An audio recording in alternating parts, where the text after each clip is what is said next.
What if the next global battlefield is not a desert, a mountain range, or a distant war zone, but a region millions believe is far from the center of world conflict? What if behind speeches about cooperation, development, and security, a silent struggle is already underway, one that pits sovereignty against survival? And what if Latin America is no longer watching history unfold, but becoming the stage where it is rewritten? This is not a question about borders alone. It is a question about power, about who decides what security means, and about how far that definition can go before sovereignty becomes nothing more than a word. At first glance, Latin America appears calm compared to other regions consumed by open war. There are no massive invasions dominating the headlines, no daily images of collapsed cities filling global news cycles, and yet, beneath this apparent calm, pressure is building. Slowly, quietly, methodically. In recent years, the region has found itself at the intersection of competing global interests: the United States, China, Russia, the European Union, all speaking the language of partnership, all promising stability, all invoking security. But behind these promises lies a deeper reality. Latin America is becoming strategically indispensable. Its resources are critical. Its geography is unmatched. Its political alignment is no longer guaranteed. And that is where the tension begins. For décadas, the idea of sovereignty in Latin America has been shaped by history. Colonization, coups, foreign interventions disguised as assistance. The memory of external control is not abstract here.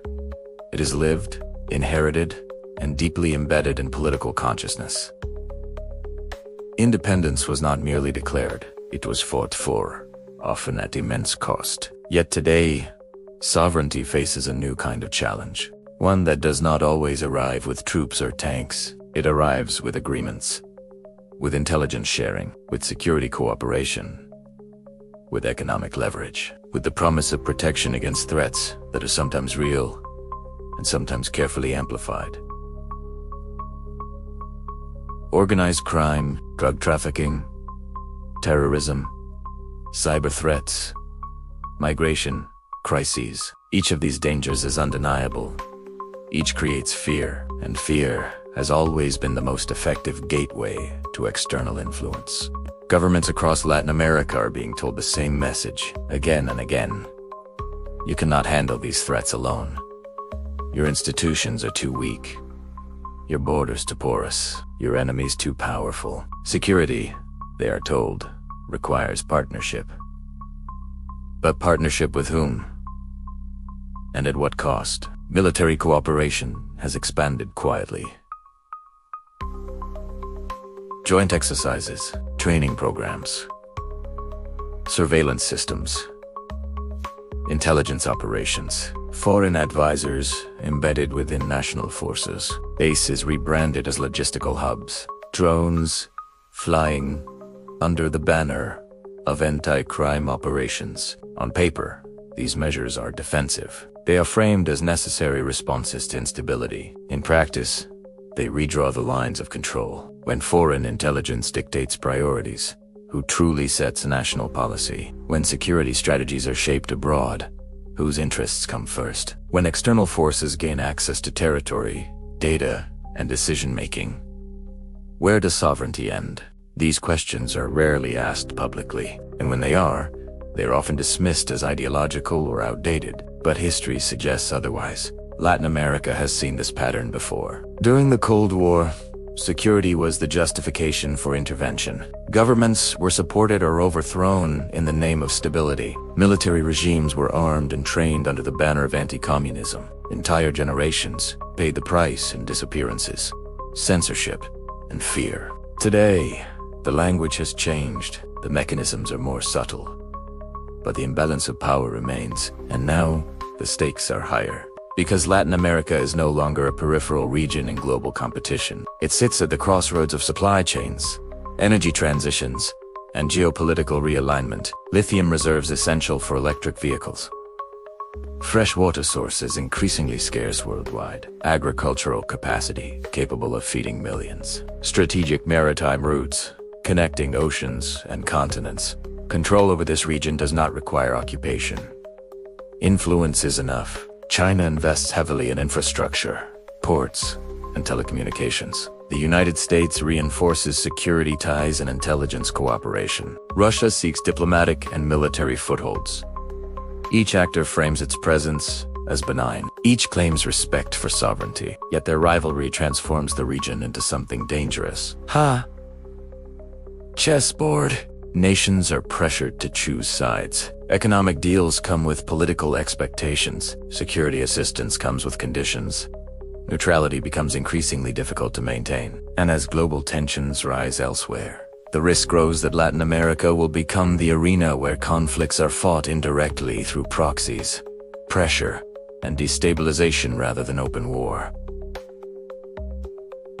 This is how modern battlefields are created, not through invasion, but through dependency. The human consequences of this shift are already visible. Communities caught between criminal groups and militarized responses. Civil liberties restricted in the name of security. Surveillance expanded with little oversight. Protest movements monitored, infiltrated, and sometimes suppressed under the justification of maintaining order. Fear becomes normalized, emergency measures become permanent, and the line between protection and control blurs. In some countries, foreign-backed security initiatives have led to short-term gains against organized crime, followed by long-term erosion of trust. Violence adapts. Criminal networks evolve. Meanwhile, citizens find themselves living under increased military presence without a corresponding sense of safety. And when questions arise, when journalists investigate, when activists raise concerns, they are often accused of undermining national security. The same phrase, repeated across continents, across decades. Security becomes the ultimate shield against accountability. What makes this moment especially dangerous is its invisibility. There are no clear front lines, no declarations of war. The battlefield is political, economic, informational, and psychological. It exists in trade agreements, intelligence, cables, and strategic doctrines few citizens ever read. And yet, its effects shape daily life. Who controls data infrastructure controls information. Who funds security forces influences how force is used. Who defines threats decides who is protected and who is targeted. Latin America is being told this is the price of stability. But stability for whom? For global powers seeking influence. For corporations securing resources. For governments prioritizing control over consent? These are uncomfortable questions, and they are rarely answered honestly. Perhaps the most unsettling realization is this: once sovereignty is compromised in the name of security, it is rarely fully restored. Temporary measures have a way of becoming permanent. External involvement becomes normalized. Autonomy erodes quietly, until it is only noticed when it is already gone. And the world is watching, because if Latin America becomes a testing ground for this model security-first sovereign elite, it will not remain isolated. What happens here may define how power is exercised everywhere else.